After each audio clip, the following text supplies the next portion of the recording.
Hello, and welcome back to another episode of Mystery Read Reads. It's my disclaimer, this beta read in concrete is at the author's request. This video is for learning purposes. Today we're doing a beta read in concrete of original fiction.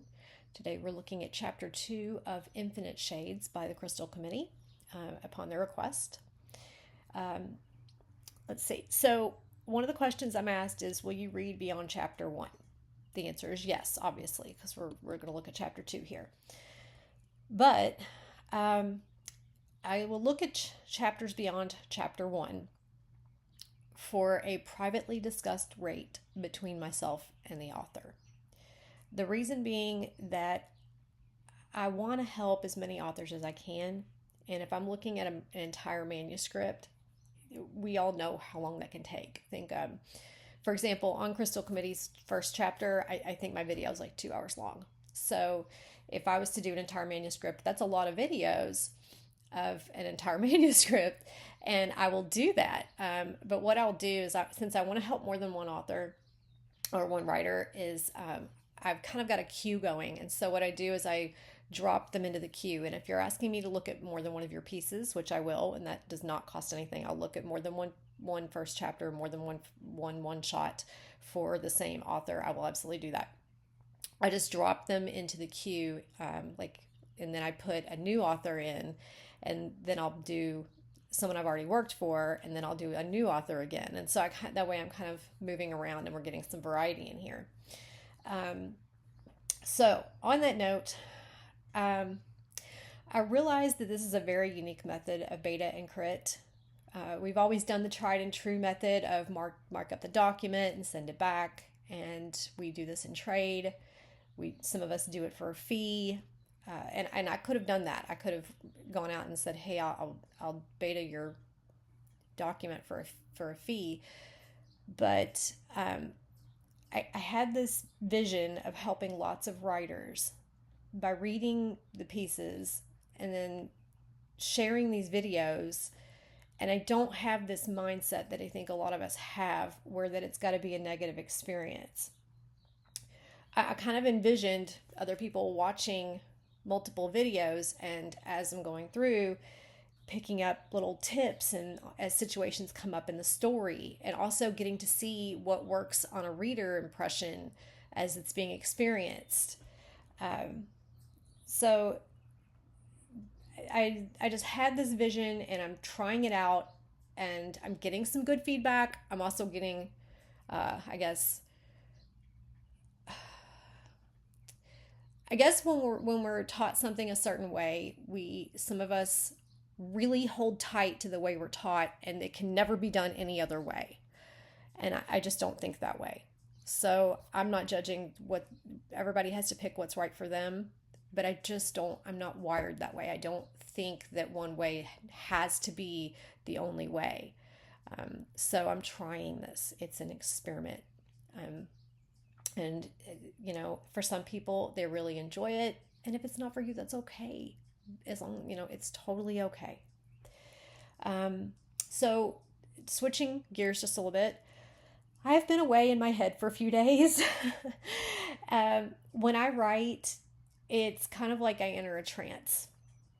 I get sucked into the world I'm working in, and it's really difficult for me to flip-flop out of it. So that's where I have been, is in my other world, working on an original piece, or reworking an original piece, a lot like the Crystal Committee has mentioned that they're doing with this story, is that they're reworking it and moving things around, and that's exactly what zone I've been in for a couple of days now. And so everyone around me is like, "Hey, when are you coming back to reality?" And I'm like, "Oh, it'll take me months to finish this, to completely finish this manuscript." So I have decided to re-enter the real world today, and then I'm hoping that my muse will still be speaking to me by the end of it, and I can drop back into my headspace and dive back into my work. But today we're going to look at chapter 2 for Infinite Shade of Infinite Shades. And really quick, I want to recap chapter 1. I'll put a link to that video in the description, so you can watch it. But so what we know, or what I remember from chapter 1, was that we have Sam and her dad, and that we also met Amanda, who, let's see, oh, she was in an airplane crash, and Amanda's face is like half mangled, and that visual was profound, and it stuck with me. Um, so let's see, Sam. What we know about Sam is that she has an intuition that her dad trusts, and Sam and her dad are a part of a search and rescue team. I know that they're somewhere very, very cold. I believe the author told me where they are, and I think I know, but I'm not going to say. And I'm kind of wondering if I made any recommendation for chapter one to kind of tuck it in there, the actual state that they're in, just somewhere in there. I don't know if I did that, and when I looked back, I really didn't see it. So that's a thought. But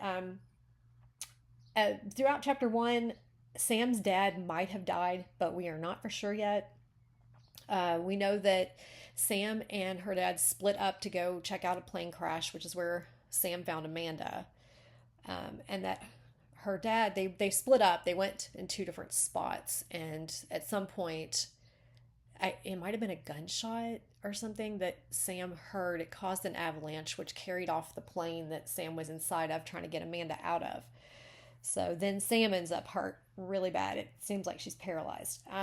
There's a crystal that belonged to Sam's mom, which she wears around her neck. Only Amanda seems to know what it is and how it works, even though Sam just met Amanda inside that plane. So that's interesting. Let's see. I think Sam just wore it as a token to remember her mom. I don't know that she necessarily thought that it did anything. I don't believe she did. I think she just was trying to remember her mom. There's a mysterious black card that we know nothing about yet, except that Amanda doesn't want to be caught with it. She feels it'd be fine if Sam gets caught with it, and that it had some numbers and letters on it. There's specifically 38 of them that she asked Sam to memorize, and then she destroyed the card and gave the broken pieces to Sam. Let's see. I get the impression from the end of chapter one that someone is after Amanda, but I'm kind of wondering if Amanda wasn't on her way to find Sam when the plane crashed. So that was kind of some of my thoughts. Because towards the end of the chapter, it was clear that someone was after Amanda. Because when I was reading it, I was expecting, she kept worrying about them finding her or them finding the card on her. And I was thinking, okay, first I thought them was going to be like search and rescue.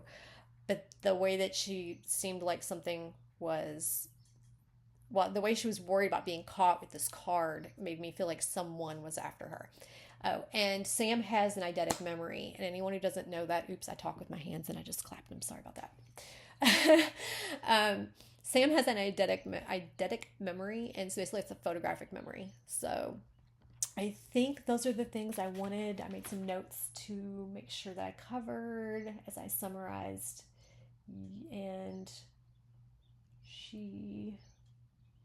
okay, at the end of chapter one, Amanda somehow uses Sam's crystal, and it's kind of described, and you kind of get this experience from it of like, I was a little unclear which parts were Sam's experience and which parts Amanda was experiencing, because like at one point Amanda had blood coming out of her mouth. Okay, it was a lot. So on the gore, oh my goodness. Okay, so that's where we're at. We're gonna dive in here and see what's happening in chapter two. Okay, here we go. Chapter 2. A helicopter lands on the roof of the hospital. The doors open. A rescue worker is on top of Amanda doing chest compressions. One of the crew hops out, handing a clipboard to a nurse while relaying some information. A doctor moves to Sam as they get her out onto a stretcher. "I'm Dr. Anders. Can you tell me your name?" he yells through the cacophony of blades. "Sam, Samantha. You're at Landing View Hospital. We'll take good care of you," he says as they push through the exterior doors. "I need to call my uncle." "We can do that for you. Let him know you're here," he offers. "You don't understand. I need to talk to him so he can explain it, me, better. I have medical issues. We're contagious. Well, maybe. It's complicated. Are you allergic to anything? Not allergic, but most things don't work like they're supposed to. That's why you need to call him. He knows. Do you have a cell phone? We could be carrying something. You could all be exposed, especially where she is bleeding. Look, lock this place down if you have to. I'm going to pause here. Especially where she is bleeding. Okay. So, I'm going to pause. We've got dialogue, but we got a couple of tags here and there. So I'm kind of, all right, so let me go back here. We've got Dr. Anders talking. I've got Sam answering. We don't need a tag for that. You're at Landing View Hospital. Okay, back to the doctor. All right, I'm still with her. Sam's right here. Okay, we can do that for you. Let them know you're here. He offers, here's the doc. You don't understand. I need to talk to him so he can explain it. Okay, so this is Sam again. And then here's the doctor again. And now we're back to Sam, but then she's saying that they might be contagious. They have medical issues and they might be contagious. Okay, but not allergic, but most things don't work like they're supposed to. That's why you need to call him. All right, call the uncle. He knows. Do you have a cell phone? We could be carrying something. You could all be exposed, especially where she is bleeding. So did Sam just talk about herself in the third person? I'm kind of got Amanda in my head too. Like I know Amanda's out there, but Sam's not related to Amanda. She met her in the plane crash. So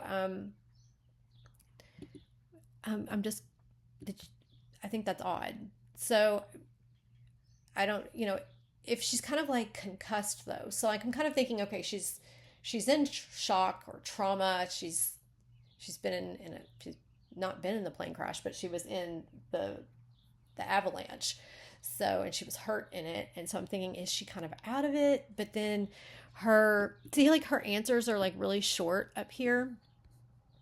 And these are kind of shorts where I can kind of follow that she's kind of out of it, And then she gives this long answer here. And this I could mark off as her being out of it. I think if there was less overall dialogue there, because like if she's speaking this clearly, she's starting to put thoughts together here. I kind of get the idea that she's kind of clearing up just a little bit in her head, but I'm also not getting, I'm not getting her thoughts, her internal thoughts. Now, again, we've talked about action scenes being really short and tight like this, but because we don't have a whole lot of, like either dialogue tags or / action internal thought tags, it's hard for me to gauge Sam's mindset. It is shown in her brevity here, but then when I get here and she gives me this long thing and then I have the third person reference, I'm assuming, I'm going to keep reading and all this might be answered, but these are my thoughts to this point. I kind of am uncertain. So I'm a little uncertain. I've got a multitude of different things kind of going on in my head, which I've kind of just talked through with you. So those are kind of what's playing around in my brain, and we're going to keep rolling at this point. And I'm just going to throw that question out there, and my author is going to know just what to do. Let's see. Can you feel this? Dr. Anders asks, squeezing her hand. Okay, were we pausing? I do not remember. Do I have chapter 1 handy? Sam can see and sense this debate. Okay, we were in third person limited, and that is my bad for not, I'm trying to flip back and make sure. Yes, we're in third person limited.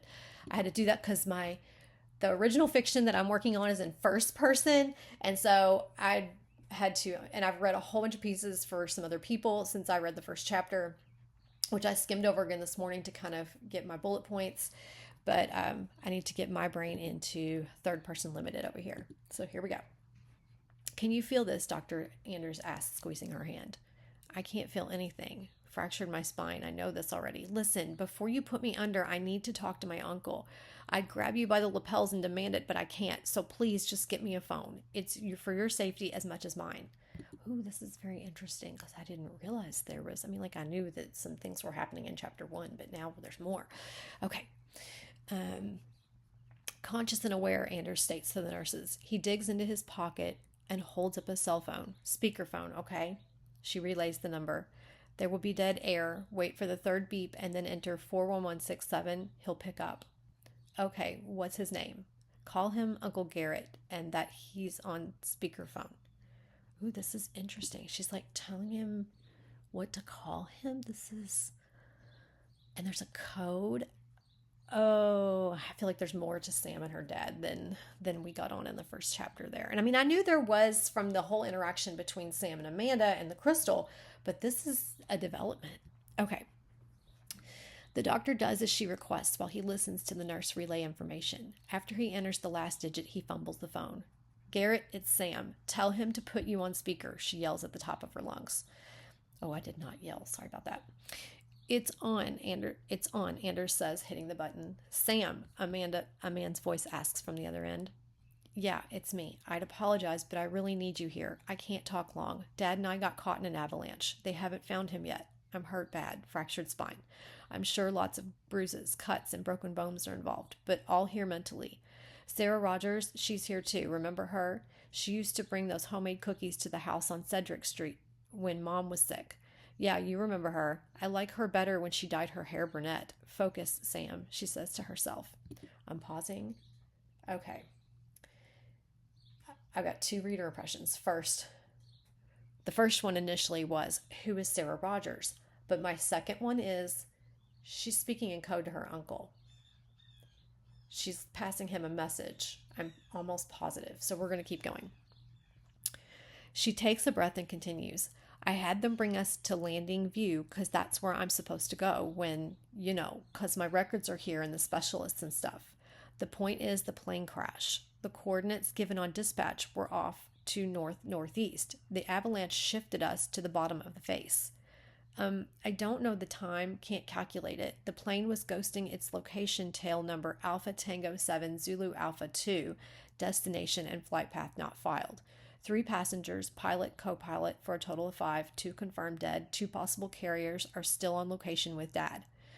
2 gunshots, 9mm. Don't know how I know that, but I do. She takes a breath. I'll find it. And your dad? What else can you tell me? Garrett asks. Sam, right? Can this wait? Anders asks. No, it can't. I may not remember later.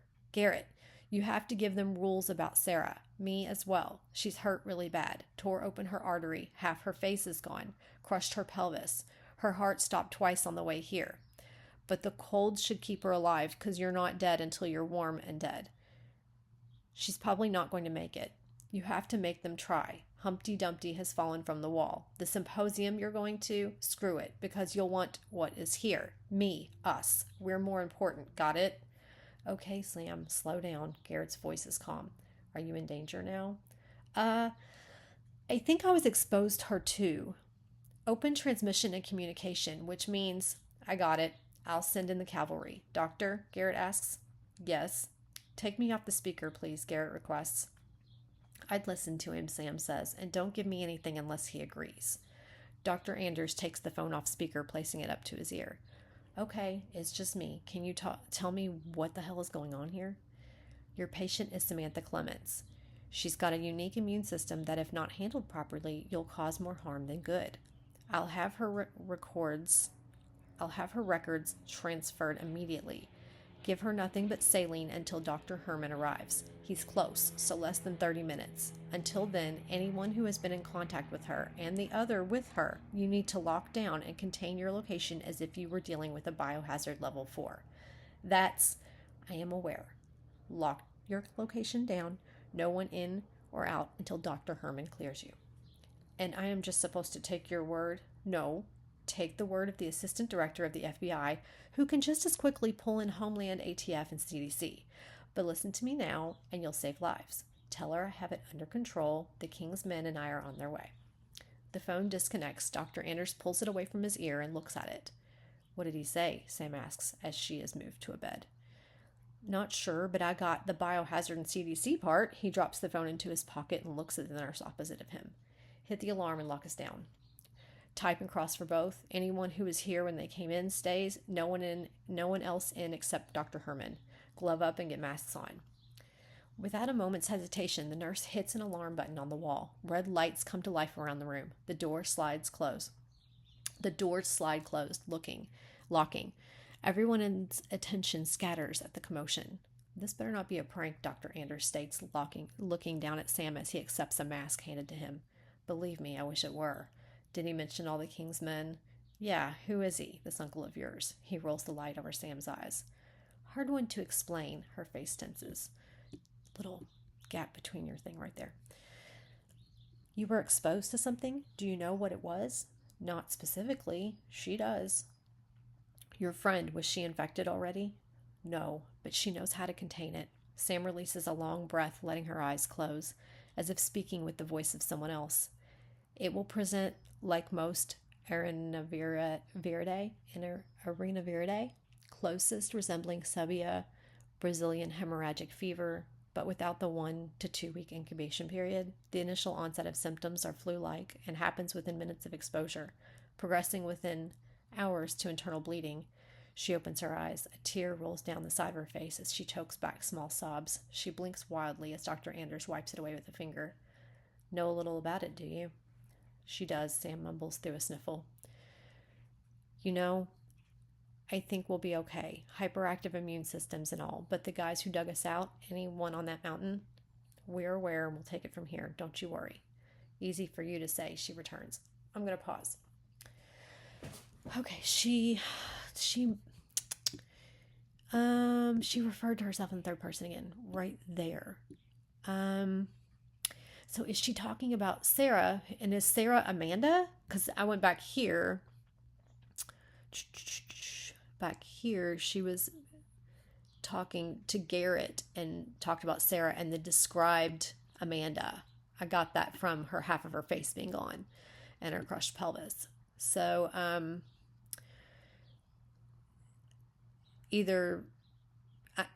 feeling like my author did this intentionally. I don't think my author made the mistake of a name swap here. I think this is intentional. Oh, where was I? Oh my gosh, I lost my spot. No. Where are we? Where am I going? Oh, no. Okay. So I'm going to pause at this little breaking point right here.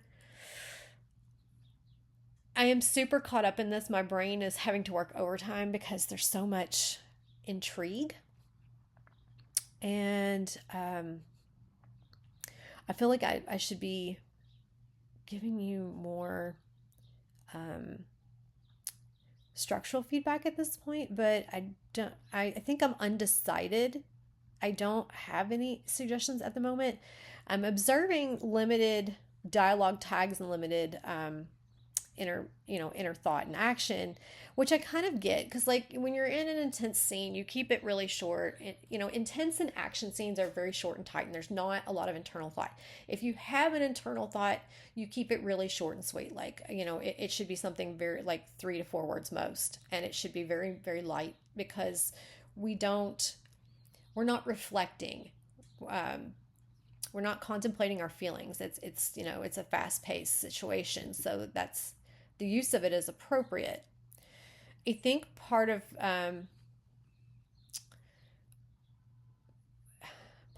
my thought is how much of the story is going to read this way, because it's as long as the use is appropriate, I think it's okay. I'm not saying anything is wrong. These are just some of my thoughts that are kind of playing in my head, because I'm trying to keep my mind on, I've got my mind on the story, and I've got my mind on, am I being helpful? Am I missing anything? So at this point, I'm going to keep going and just have these little thoughts niggling in the back of my mind going, hey, keep an eye out for this. And is this going to be a thing? And, so I'm kind of got some stuff working in the background of my brain here. We're not set on anything. We're just going to keep rolling. Elias Garrett, a man in his mid-50s, looks out from the top of the stairs of a private jet onto the airport runway. He places a folded piece of paper into his pocket and starts down. He is wearing a well-tailored suit. His hair is silver, cut short. He moves as if an important man in a hurry. A town car with tinted windows is waiting at the bottom. The driver holds open the door as he steps inside. The chauffeur closes it and moves to the other side into the driver's seat. Ooh. My brain just paused and was like, okay, what country are we in? What side? That's not important, but that's where my brain went. Sorry.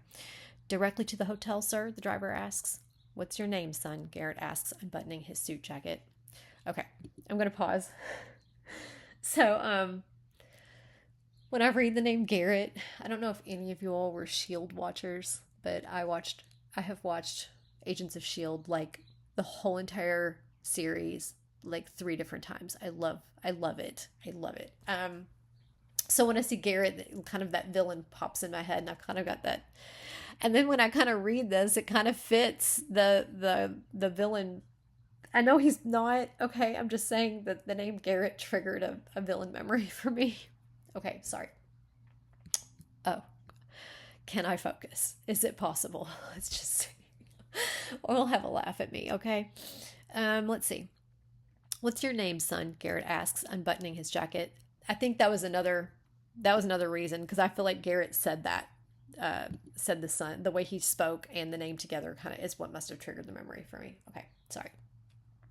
Julian Marcus, sir. Landing View Hospital, and don't be shy with the accelerator. I'll let Sampson know we're diverting. Yes, sir, Marcus says as he put the car into drive. The security panel is in the armrest. One thought, just a really teensy tiny little thought.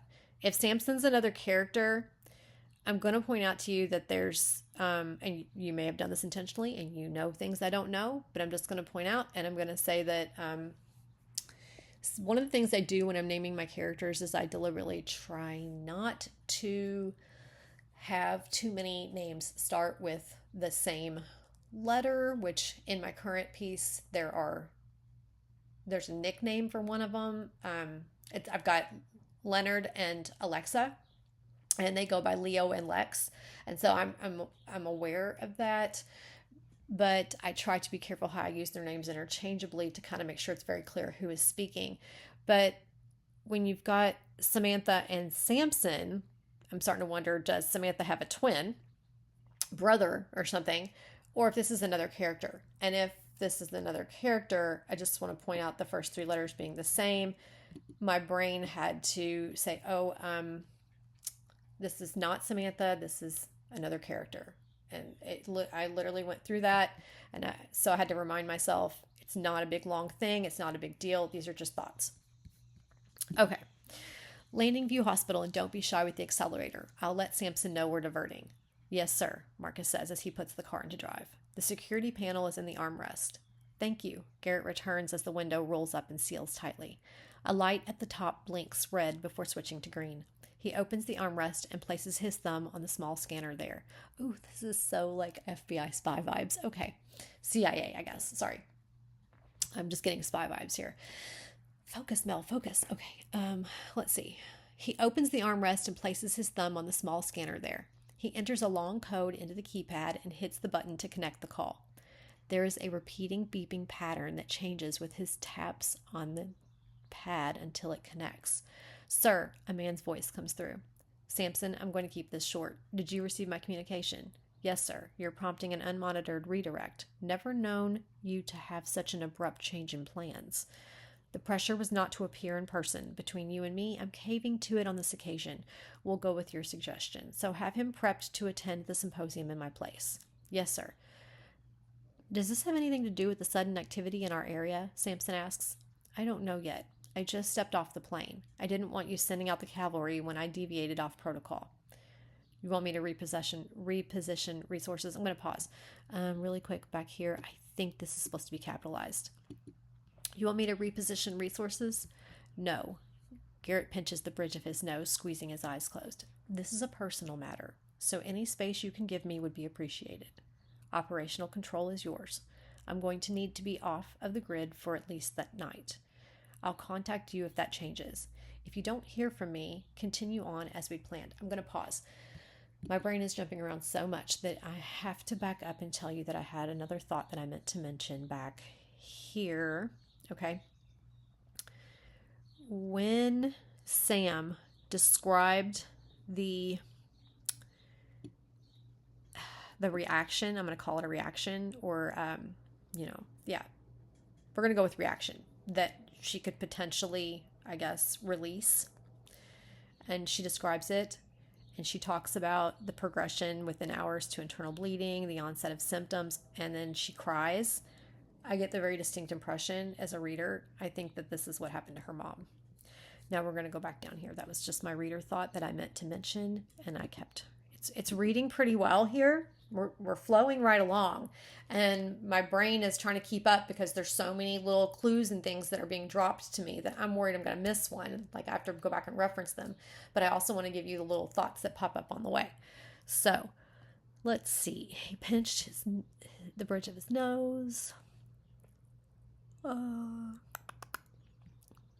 need to explain further, sir. We'll see it done. Samson returns. Marcus, is he one of yours? Garrett asks.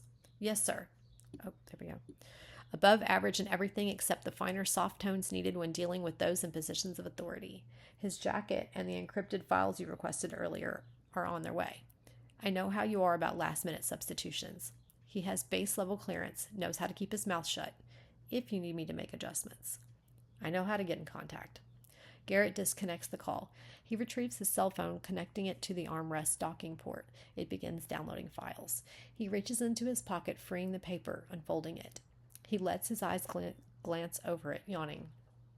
He adjusts in his seat and enters the first line of jumbled letters, numbers, and symbols. Uh-oh. Jumbled letters, numbers, and symbols. This ties back to whatever was in Amanda's card. It projects a holographic scene in front of him. He resizes it and enters the multiple passwords in the requesting boxes. A scrolling list of data appears, each line in alternate color. He selects a word in each, moving it to an icon in a column along the side with a status bar appearing next to it. He lets that run in the background as he focuses on Julian Marcus's personal life. He manipulates the page with a flick of his hand, enlarging them, browsing the information, then sending them to the virtual shredder. The end of the file contains images. Garrett cycles through them one at a time, then stops on one, enlarging it. It's a picture of Marcus, a few years younger, in a manly embrace with a fraternity brother. Garrett takes note of the signifying letters on the t-shirt, the name of the school, and the date. As his eyebrows rise, a smile nips at the corner of his mouth. Very nice. Opening another tab, he enters a code. He cycles through images and documents on Sarah Rogers. He finds one of interest, her hair blonde, shoulder length, held in a ponytail, referring to his notes. He enters another series of passwords. A file opens. He scrolls through a long list of numerical identifiers. He expands the window. A photo similar to that of Sarah Rogers, but the woman pictured is Amanda. The words unconfirmed alias, Dr. Elizabeth Abbott. Okay. Ooh, this is a lot, and it's a little bit confusing. So, wow, my reader brain is really working. Okay, so now I'm having thoughts about Sarah Rogers. For a second, I was starting to think my author really did make a mistake, maybe a name change that they didn't change over to the first. But then here's Amanda's name mentioned again. We're definitely talking about the same person. So we have aliases in play, which fits the spy vibe. One thought. How did Sam know the name Sarah? In chapter 1, Sam never internalized that she knew Amanda. She had just met her there in the plane. Now, part of me wonders if whatever Amanda did with the crystal at the end of chapter 1 gave this information to Sam. If that is the case, I am wondering if we need to work something in, because we had no internal thoughts above my little starry things when I was talking about all that I read above my little asterisks there. We've had no internal thoughts from Sam up there. So I don't know how she got this name to give to the doctor. So that's a little thought there. And okay, I'm going to say this too, and you take it for whatever it is. When we've got suspense and intrigue, you're super fantastic with it. And I can see that you are connecting your dots as we go, which I keep an eye out for. I'm seeing they are getting connected. And the timing on connecting our dots and how much information we as authors decide to give up, and the timing on it can be very tricky. So I'm trying to keep, I guess, an eye out for the timing on them. And so maybe my reader thoughts as we go and I ask these questions may help give you the feedback you need to help make the decisions on how well the timing is working on as you release the information. Because there's so many questions going on that I feel like I could be taking notes on all the questions. And maybe I should be, so because on the beta reader side of me should be, so that I can, I guess, look to see it for sure if they're all the dots are getting connected. And as I have that thought, maybe you might want to do that. Yeah, I don't know. So I'm not saying anything is wrong at this point. These are just my thoughts of what I'm kind of processing in the back of my mind as we're reading through. Is I'm kind of like, okay, we've got intrigue and action and suspense, and we want to balance it with a little bit of internal thought here and there. And we're trying to make sure the timing as we release little tidbits of information while you're also bringing up new questions as we go. So like, okay, we've introduced the new character of Garrett, and then there's Marcus. And as he looked at Marcus, he was looking at Marcus's information. Wasn't Marcus his? Yeah, he's his driver. So he's over here he's looked up his driver. I guess he's trying to decide if he can trust the guy or not. And then he's over here, he's looked up Sarah. And then I had the thought that based on this, I thought that Sam was deliberately giving an alias name. But if she had just made up a name, because she didn't know Amanda. So if she had just made up a name, then it wouldn't have popped up for him. So he's actually pulled up a file in the Sarah Rogers, so which makes her name more important, and how Sam came about getting that information, which I suspect is from whatever happened with the crystal, probably needs to be internalized somewhere back in there, releasing just that little tidbit. You don't have to give it all away, but maybe, yeah, I don't know. Think about that. You'll know what to do. All right, I'm going to keep going. Let's see. So now we also know that Amanda is Dr. Elizabeth Abbott, and that says an alias as well. So the woman pictured as Amanda. So Garrett knows her as Amanda.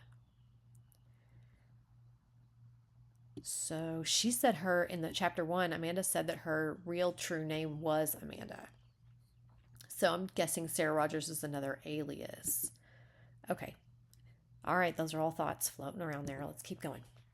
He closes his eyes, takes in a breath, and releases it. Damn it, Harry, what did the two of you get mixed up in? What did you get the two of you mixed up in? What did you get the two of you mixed up in? How did I say it the first time? Oh, I know. I said, what did you two get mixed up in?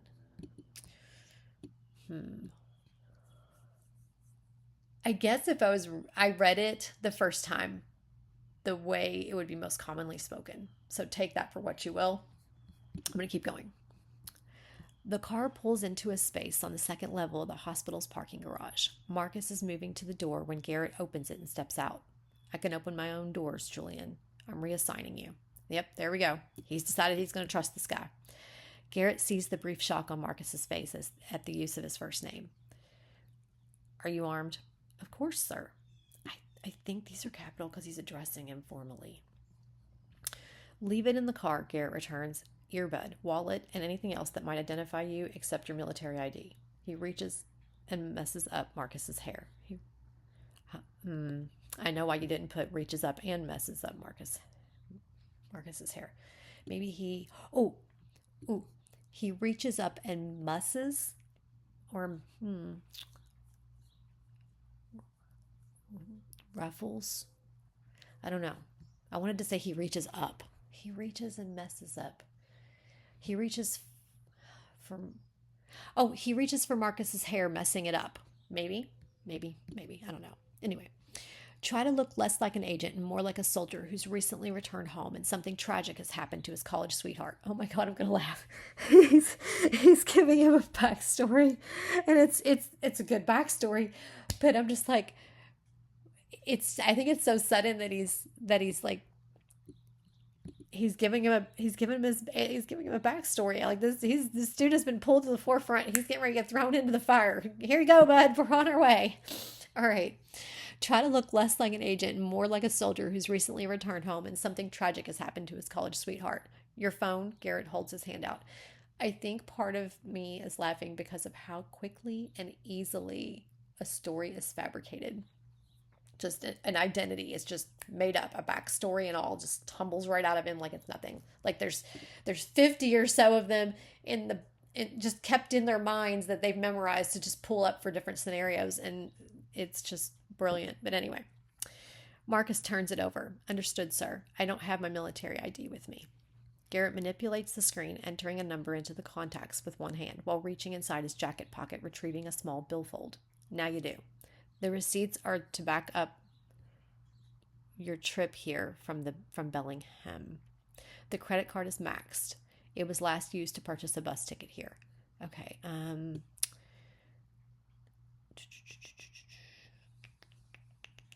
Why did I misread that? The receipts are to back up your trip here from Bellingham. Why did I mess that up? The receipts are to back up your trip here from Bellingham. The credit card is maxed. It was last used to purchase a bus ticket here.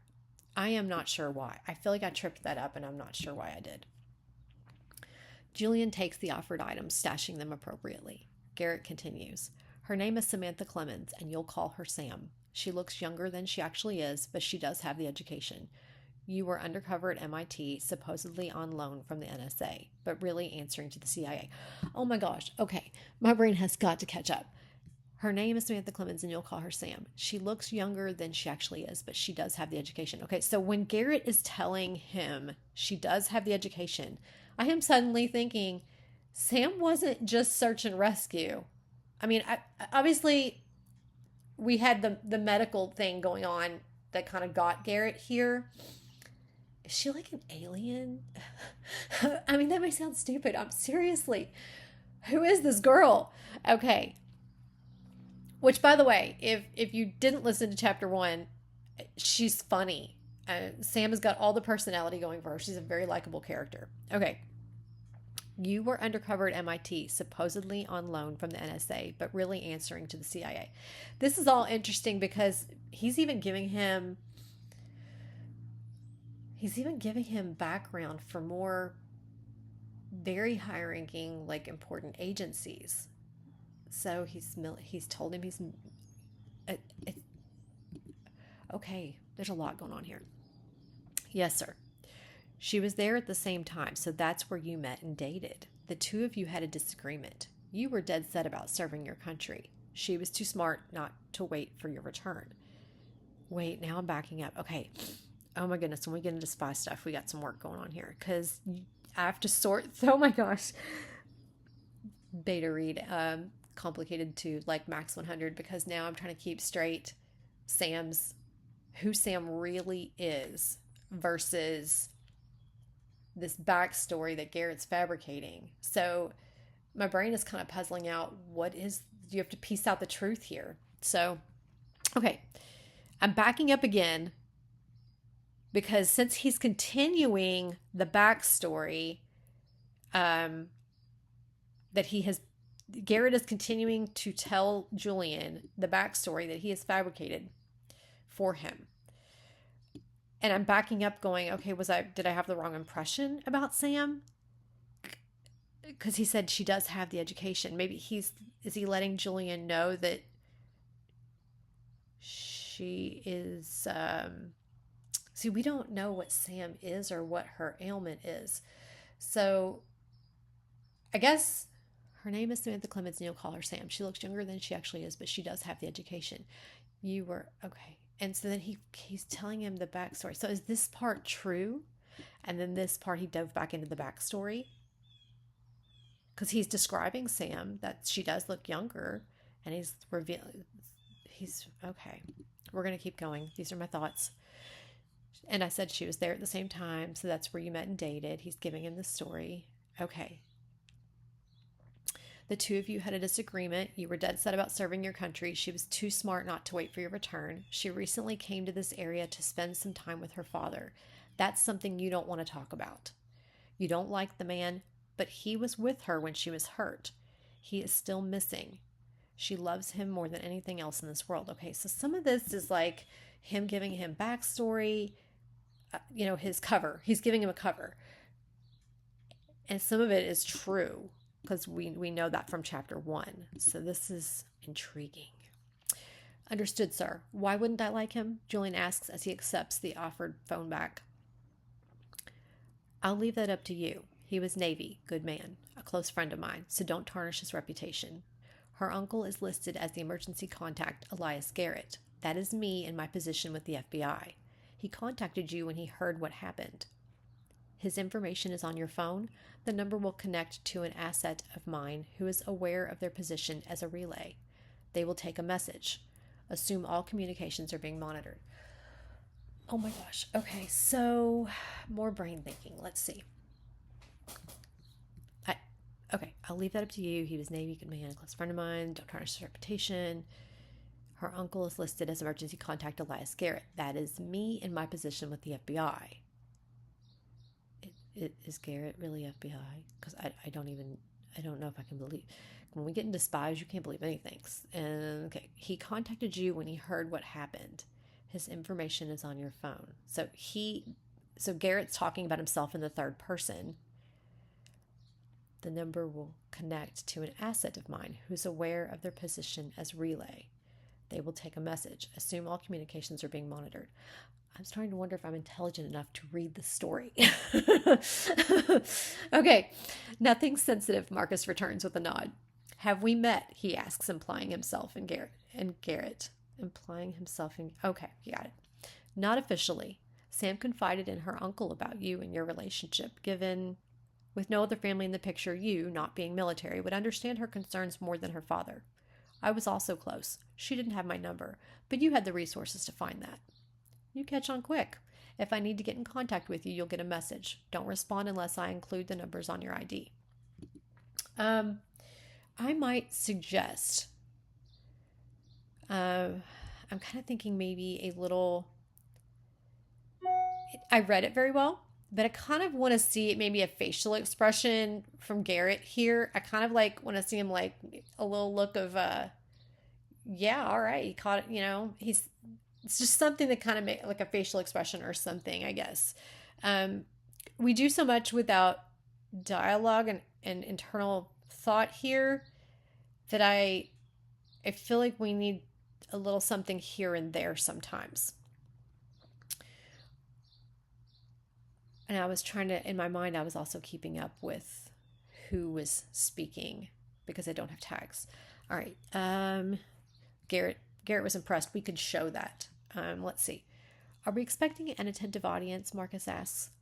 I always am. You, however, are not. Alpha team is on site. You are already on their cleared list of expected faces. You won't come up as one of ours when checked, so be careful. CDC, FBI, and Homeland are here as well. Suspected bioterrorism. Situational realism? They have the resources to explain should it be true. We are the ones who dropped the anonymous call. We are here as secondary eyes only, Garrett clarifies. Oh, my goodness. Yes, sir. Do I know what has happened to Sam, and how far behind am I? She and her father were search and rescue, Severance Creek. You're familiar with the area?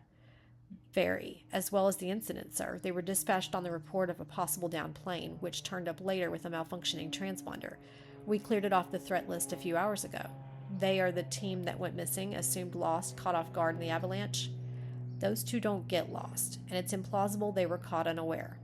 What Sam remembers and what I have verified are from opposite poles, which means a cleanup happened before Sam got word to me. What? Wait, what? Those two don't get lost, and it's implausible they were caught unaware.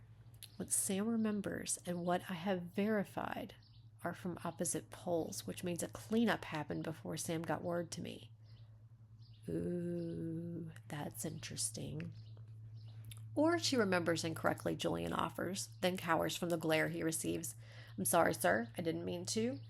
I'd trust Sam's recollection of events over any report, especially if it relied on information that could be digitally altered. Attention to detail is going to be key. Your focus is on her and her alone. She will be resisting any attempts to help her until she feels safe. That is where you come in. If she mentions or asks about anyone else, speak honestly and succinctly about what you know. Trust your instincts, and without anyone else knowing, tell her that I got her message loud and clear, and Humpty Dumpty has been placed back as he was before. If, and I place a heavy emphasis on if, ICID comes into the conversation, she is aware of it, and my position within, but is not an agent, asset, or in any way associated with us. My telling you this puts both of your lives in danger. Not even those I answer to know of our personal connection. I intend to keep it that way. Okay, that's a lot, but I'm backing up a bit because as I'm reading this, I'm back to noticing, paying more attention to, where is the sentence? Did he say he said she looked younger than she was. Yep, there it is. She looks younger than she actually is, but she does have the education. When I read chapter 1, being that she's like living with her dad, I don't know if they mentioned her age. I guess because she was with her dad, I kind of envisioned her being not super young because she's on a search and rescue. Did chapter 1 tell me how old she was? I'm all of a sudden wanting to go back and check that. Okay, so if I'm reading your book, at this point, I'm going to go back and look for chapter 1 and try to double check myself and see if I've got this character's kind of aging right. And I'm kind of inclined to do that now, but I think we're going to keep going so that I don't spend all this time trying to hunt down Sam's age. But that is a thought when I'm reading this, because this girl is way more complicated. There's so much going on to her, associated with her. Let's see, where was I? I lost my spot. Okay, Marcus is getting ready to meet her, I think. Where did we leave? Oh, here we go. Okay, because this was a lot of information. All right. He trusts Sam's recollection over any report. Attention to detail is key. He's telling Julian to stay focused on her. And she already was resisting attempts to help her, which makes, when he says that, it makes me second guess some of the things that were happening at the beginning of the chapter, her interactions with them and what my first impressions were. I'm second guessing those now too. And that's where Julian's going to come in. If she mentions or asks about anyone else, speak honestly and succinctly about what you know. Okay, so that tells me as a reader that Julian's going to be telling her the truth when he answers her questions, although they may be in code. Trust your instincts, and without anyone else knowing, tell her I got her message loud and clear. Got it. Okay. And I place a heavy emphasis on if ICID comes into the conversation, she's aware of it. Okay.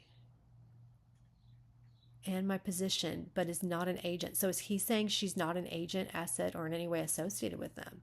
So my telling you this puts both of your lives in danger. Not even those I answer to know of our personal connection. So is he really her uncle? It sounds like he might really be her uncle. This is very interesting. Okay. So much is going on, my gosh. Understood, sir. Make sure you do. She implied contact with a possible trust operative. Julian's eyes go wide. I'm identifiable to them, which is why I'm holding back. Use the phone. I'm her uncle. You don't know my position. Yes, sir. Just a soldier boyfriend. Assess and ascertain. Do not engage. Time frame, Marcus asks. Whatever you need. But put a worried uncle's mind to ease sooner versus later. Versus, I think, is it? Yeah. Okay. No, we're good. An associate of mine has gotten her out of the emergency room and to a more secure location. I know Sam well enough. She's holding off the doctors and treatment for a good reason, but she can't hold out forever. Sir, find out what it is she needs and get it to her. I understand, sir. There's a cafe in the hotel around the corner to the east that caters to traveling business types. There's a conference taking place there tomorrow afternoon. I might put an action tag or something there, making clear that it's Julian that's talking. For a second, I knew this was Garrett, and then when I read this, it almost seemed like it was still informative.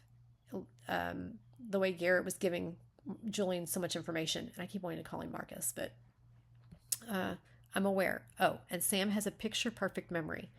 She's been through a traumatic event, so I imagine she's shaken, but whatever you do, don't lie to her. She will know, and she will lock you in the doghouse, never letting you out. She knows I am coming and the precautions I would take in advance. If she indicates something is wrong, listen to her and do what she asks. Yes, sir.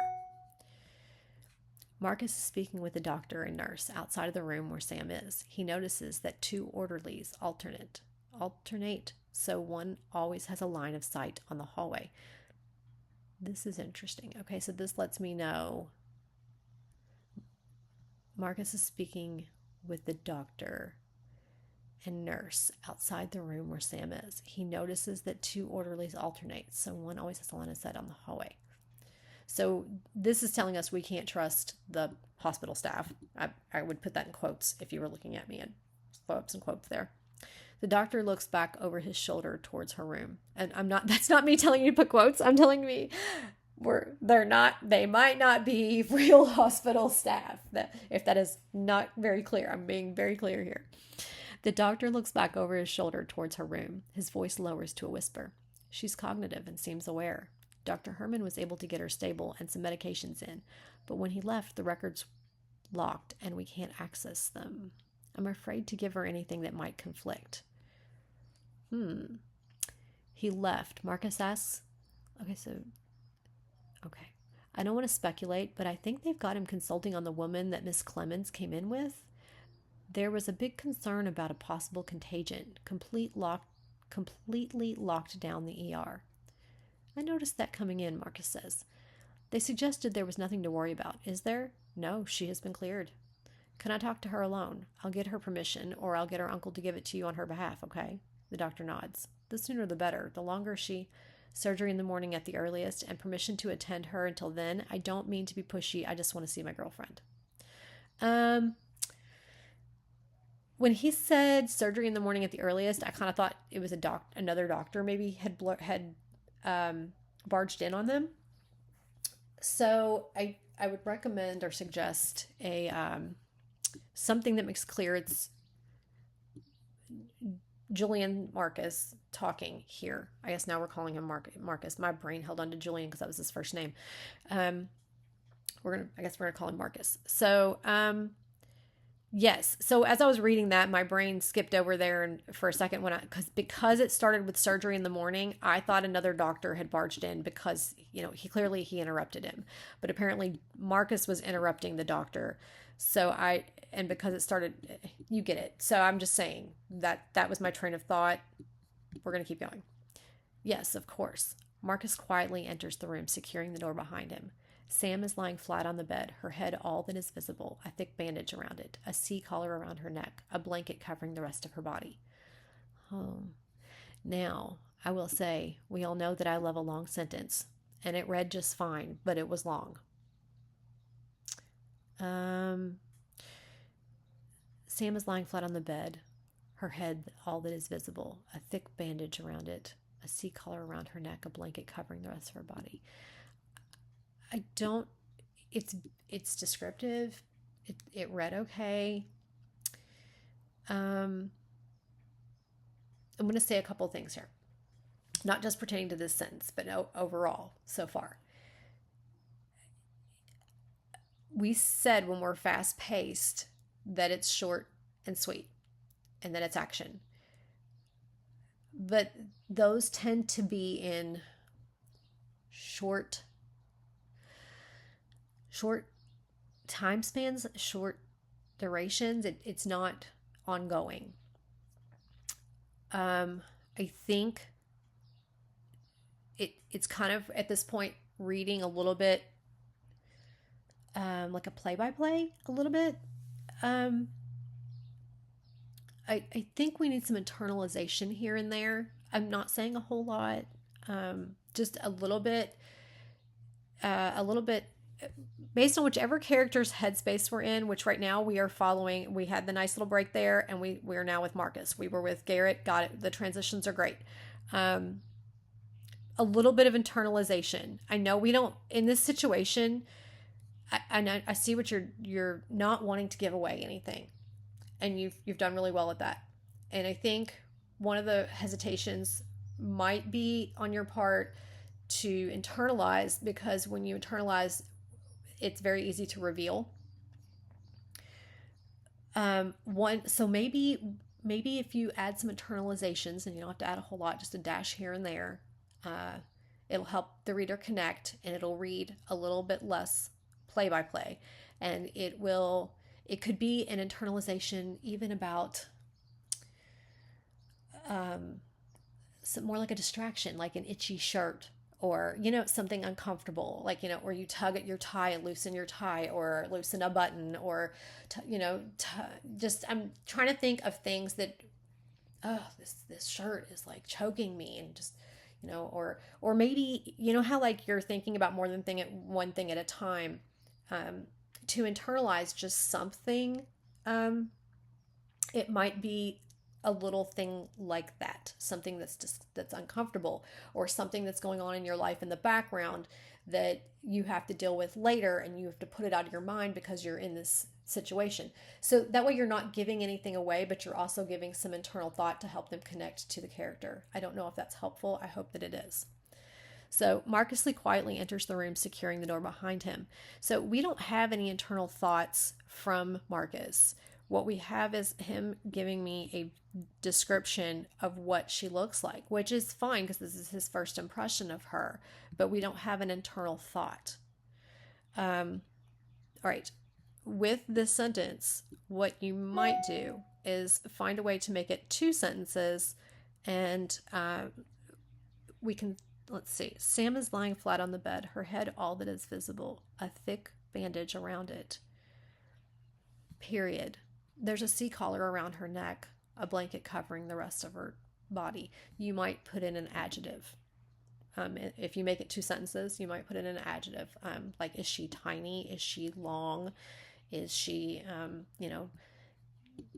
an observation of what does she look like? He's going to look at her face. What does that look like? He might notice that. If he's a potential love interest, I don't know that he is. Right now he's just a character, dude. But if he was, he might have a first impression of a nice feature of hers. All right, we're going to keep going.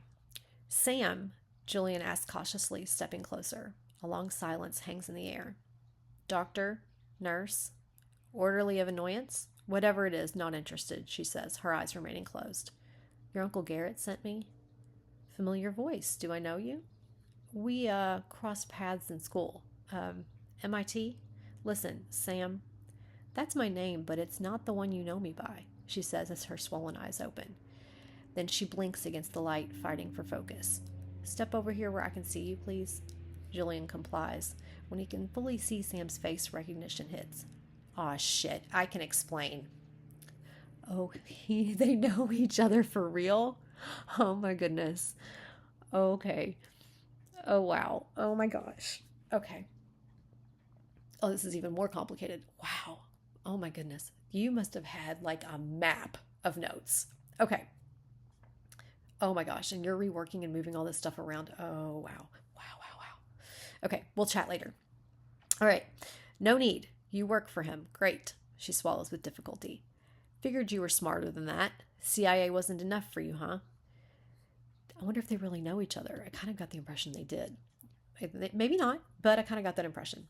Didn't know who he was until about an hour ago. Didn't know he was your uncle either. He's not. Yeah. Julian, just to clear the air, I knew who you worked for when we were together. Didn't care much then, don't now. However, I do have to give him credit for taking the shortcut in the get to know the red shirt category. Okay, now I'm kind of wondering if they knew each other or not. Oh my gosh. Oh my gosh. Okay. Oh wow. What? You're already a known entity to me. Red shirt, the sacrificial lamb. Get to know you just in time to end up dead. Didn't you watch Trek at all? He trails off, avoiding the topic. She is so funny. Careful how you answer that. I'm sure he told you about me. Don't be messing up his plans. Looks even worse on your file than whatever it was you did to land this duty. How should I answer that? However you choose. As part of the cover, admittedly, I enjoyed them, and I did catch the red shirt reference, though I don't believe that has to be the case now. Yes, he did tell me about you. I was supposed to coax recognition, not actually know you. So you work with him as well? Julian asks. Okay, so they really do know each other. Some of these sentences could probably have some periods in them and be broken into two sentences, but that's trivial. I'm still not getting internal thought. I think overall so far it seems to be pretty consistent that we're missing internalization. And we talked about why, but we're going to keep going. Hell no, and you probably weren't supposed to ask me that, were you? No limits on what not to say other than not to lie to you. Yeah, that works, but I'll be damn sure to ask him how he worked us out. Staying out of my life was part of our deal. From what I understand, you called him, and I don't think he knows about our, Yes, I did, and you're not winning any points on that front. And as to us, call it what it was, a handful of drunken nights and exploits followed by some intense stalker-esque behavior on both our parts. You, because you were trying to stay close enough to me to find out if I was providing secrets to foreign governments through my research, unknowingly, of course. And me, well, let's just write that off as hormones, and you were available in fiend interest. Sam takes in a short breath. That's the past. Why are you here? Just the detached boyfriend who got a call about his girl being hurt. That's the cover. What is the job? Assessing and ascertaining. And, Sam asks. Still assessing. I'm sorry, Kara. Sam, she corrects. Is that your real name? It is. And I already know Julian is yours. So cut the BS, okay? If you were really with Garrett, he would have told you that he has put Humpty Dumpty back together. As he has before, she corrects. I am to listen to you. You are my priority. So what am I listening to, and what can I do so that you can get the assistance you need? You always were pushy. Okay, I'm going to pause. My only compliments, my only concern so far is internalization. We have no internal thoughts from Marcus at all. I think I talked a little bit about giving examples and why, and I understand maybe why the hesitation to give internal dialogue, but this is kind of almost flirty a little bit. It could be, okay? There's some feels here. I kind of got feels. There's kind of a banter vibe, which I really like. And I like the banter. It reads really well. I like that Sam is so quick-witted. I just need some, I think we need internalization and maybe some action. Is Marcus, is he fidgety at all? I mean, these are not really the fidgety type people, okay? But I would say they would fidget consciously, as a distraction. There's motives. All these things are internalizations that I think that's really all you're missing in here so far is these little internalizations and maybe actions of, all the things that people do, the movements. We don't typically sit stone still. We tend to fidget. Now, Sam's laid up. It looks like she's still paralyzed at this point. So she isn't going to be doing much moving, but we don't expect that from her. But we're in Marcus's head point, so we're not going to get Sam's internalization, but we do need some internal thoughts from Marcus and some maybe little movements and actions from him. I think so far as I've read, that's all that I'm missing. I'm going to keep going. And you were always an elitist, smarter than anyone should have the right to be, bitch. Oops. I don't know if YouTube doesn't like that. I guess we're going to find out. But I didn't hold it against you then. You couldn't. You were on the job. And I am now. So what's the holdup on the consent to get on with fixing you? There isn't a trustworthy one of them in the bunch. I couldn't let them put me under until he got here. I couldn't risk losing what I know because I never woke up. Normal fear. A lot more given my recent acquisitions. I'm a humanitarian. I'd rather sacrifice myself than risk the lives of the people in this hospital, okay? But I kind of do want to live and do so walking around on my own 2 feet. How are their lives at risk? Sam shoots him a look. Okay. Okay. I'll admit it, I'm thrown. I think I've stepped into the middle of something far beyond my pay grade. Yeah, I could have told you that. What is your clearance level? Color, number, vegetable, or fruit? Oh my gosh, she is so funny. I love her so much. What are we, 5 and playing paper fortune teller? If I were even to answer that, how do I know I should? Okay, we have got to, we have to get some action and some dialogue tags in here. There is oh, you know what Sam still has going for her is facial expressions, like the look that she gave him.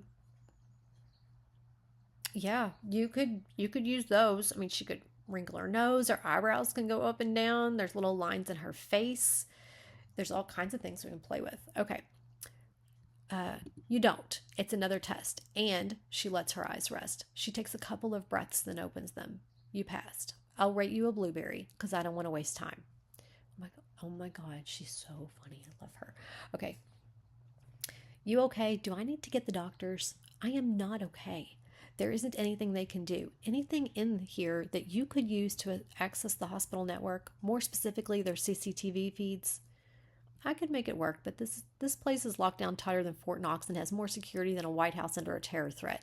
Even if I got in, everyone on a government salary would know in seconds.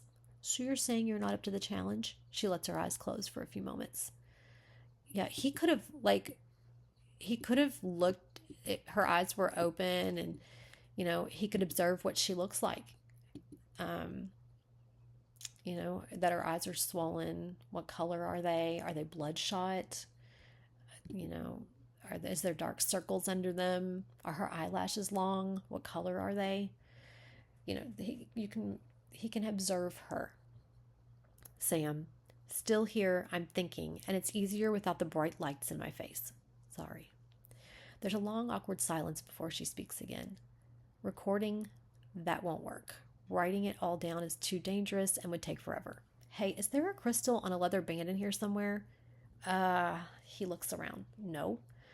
Okay, as he looked around, he could have, observed the room, which I guess he could also have done when he first came in. He observed her, but I'm just expecting general hospital room, but we're going to keep going. Put that on your list. Find out what happened to it. Get it back to me ASAP. It was with me when they brought me in, but I've checked out a few times since then. If I die before that happens, make sure it gets to Garrett. Okay, its importance? It just is. Only him, and don't go asking around. No one can know you're looking for it except me, you and the walls. And while they might listen, they don't talk back. She grins. He could internalize maybe that he likes her grin or something. I mean, and he could even recall some past together. Let's see, I'm just trying to think of little internalizations you could add in here. I'll make the assumption there are listening devices. Going forward, yes, please. It's a blueberry requirement until you can build a proper scanner or sneak one in. It's a blueberry requirement. Oh my gosh. Okay. Okay. Would he know what it looks like, this crystal? Yes. You would want to call it a fairy whistle. And he'll understand that, Julian asks. Yes. Never call things by their thing names. Got it? Everything is in code. Yes. As a newly authorized member of the Blueberry Club. You're going to experience many things that aren't explainable. More than half the time, I'm going to sound like a raving lunatic. I recall you have quite a detailed memory yourself. So you were so bad at hiding it. She lets her voice raise in a slight uptick. You actually lied to me about it. And yours is perfect. You didn't care who knew, Julian returns. He takes a moment, then nods with a smile as he pulls a chair over beside the bed and sits. You know what I would say? He takes a moment, then nods with a smile as he pulls a chair over, taking a seat. What exactly is it with you and the blueberry references? I talk a lot when I'm nervous or in pain, so remember that about you, he says. I kind of want to know what he thinks of her. Like, I really want to know what he thinks of her. You know how in every government type agency that deals with secrets or runs operations, they have levels? Usually it starts with colors. Easily identified and organized, but it outgrows the rainbow quickly. The threat or security level mauve or indigo doesn't sound professional. So they progress into numbers. You get to the highest clearance, you're doing nothing but sitting behind a desk pushing papers and giving orders to the numbers and colors. The vegetables and raw powerhouses. I see that. The fruits, a little off the rockers to the average person, but have a unique, often unexplainable way of doing things. They are the mad scientists, geeks, resident geniuses. They work hand in hand with the vegetables, often behind the scenes. Know more than they should, but usually have no idea what it is they know or how to use it outside of their compartmentalized world. The king's men that put Humpty Dumpty back in place again, most of them are fruits. Why do you keep saying it wrong? What? The king's men put him back together again, not back in place. Julian explains. I'm starting to wonder if I read it right. Well, yeah, if you were referencing the modern nursery rhyme, it has a whole different meaning when taken in its more historically accurate form. Humpty Dumpty was a cannon. Big one. It fell from the wall in what one would say was a very pivotal and bad moment for the king's men. Some kind of secret code, I take it? A blueberry would make that assumption, yes. Oh, I'm going to pause. Okay, a couple things. All right, so we're flip-flopping between Julian and Marcus. We don't want to confuse our reader because I grabbed onto his name being Julian Marcus back there. I'm still following along, but I am noting that we have switched from Marcus to Julian, and because they can both be used as first names, you may want to make a decision and stick with one thing. Maybe it's just a thought. I kind of say that more because you have a lot of intrigue going on in here, a lot of action. There's spy type things going on where there's secrets and agencies and stuff, and so your readers got to pay close attention to what is real and connecting the dots and that kind of thing. And so we don't want to detract when they're already trying to recall all of that, and that's why I'm making the suggestion to make it all Marcus or all Julian and be consistent throughout it unless we're saying his first and last name together. And that's a very minute little thing, but when your reader's paying so much attention to the details of your story, you don't want them to be tugged out by something that's small. And then I'm not sure on all of our blueberry references if you'll have to make this decision. Blueberry is lowercase as long as it's not a formal person or place or group, as long as she's not addressing it formally. So if she's now made him part of the Blueberry Club and that is a name and she's identifying it as something formal, then make them all capital. If it's a name, make it all the references to the blueberry a title and capital, or make them all lowercase based on how she's using it. Obviously, we're talking about a blueberry fruit. It is not capitalized, but if she is now calling him a blueberry and that is going to be her new nickname for him, we want to go back and be consistent. Those are just thoughts. I'm going to keep going. A blueberry would make that assumption, yes. My boyfriend, however, is wondering how badly my brain was scrambled and if it's going to be permanent. Oh my God, I love her so much. She's so funny and witty and just brilliant. Not a far stretch on that one, he chuckles. Oh my God. And he takes a jab back. I love it. Yeah. While I can joke about it now, I can't say it'll stay that way in the future. I encountered something up there that I'm not 100% sure was real. I remember everything, but some things are hazy or jumbled. They don't feel right when I recall them. Could be shock, could be brain damage, could be my overactive imagination kicking into gear. Either way, I'm a mess. He sent you here probably aware of that. And while I don't want to...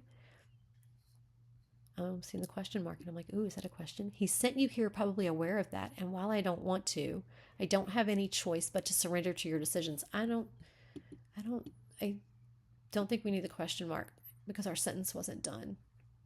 Yeah. Okay, let me read that right and just pretend the question mark's not there.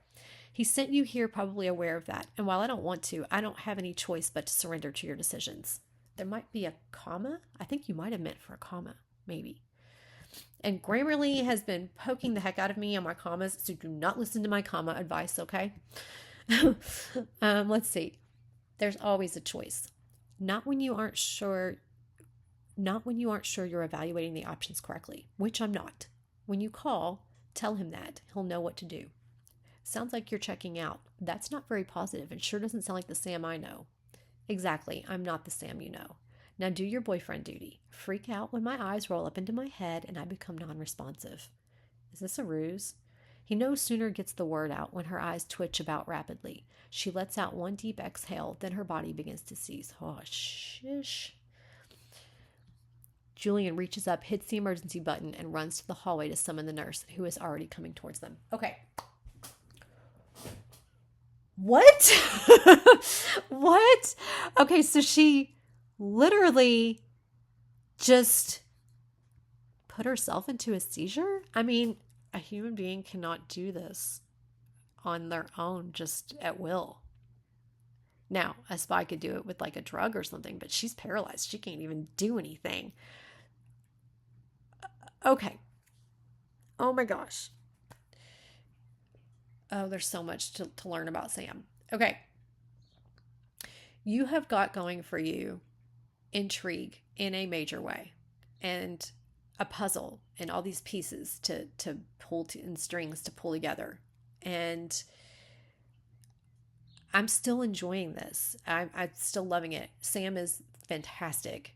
And I'm liking Mark as well too. The only thing that I can suggest to you outside the little tidbits is internalization and action. I don't mean action in the sense of the tight intense scene type of action where someone's like, like a fight scene or something, or a running away scene or something like that. I mean movement, like human movement. The little things we do. We don't sit perfectly still. We don't stand perfectly still. We mess with things. We move things. We're breathing. We have senses. We have 5 senses to tap into, when you use them, you immerse your reader into the scene. What did the room smell like when Marcus walked into it? Did it smell like blood? Did it smell like medicine? Did it smell like disinfectant? What was the lighting like? Was it gloomy and yellow? Did it have a window? Did the tiles scruff beneath his shoes? Did his sneakers squeak on the floor? Does Sam look uncomfortable? Does she look, obviously she's beat the heck up, but these are just, when we think about our sight, our touch, our taste, our smell, those things make a scene vivid and real and become an experience. And your writing, your dialogue, and what is happening in this story is so intense and so interesting and so intriguing that it deserves all of those things around it to create a total immersive experience. And at the end of chapter 2, those are my thoughts so far. When you are ready, send me a message and we'll look at chapter 3.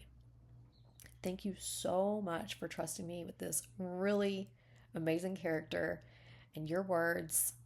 And I'm grateful that you're letting me read them. Thank you everyone for joining us on another episode of Mystery Red Reads, and we will see you next time.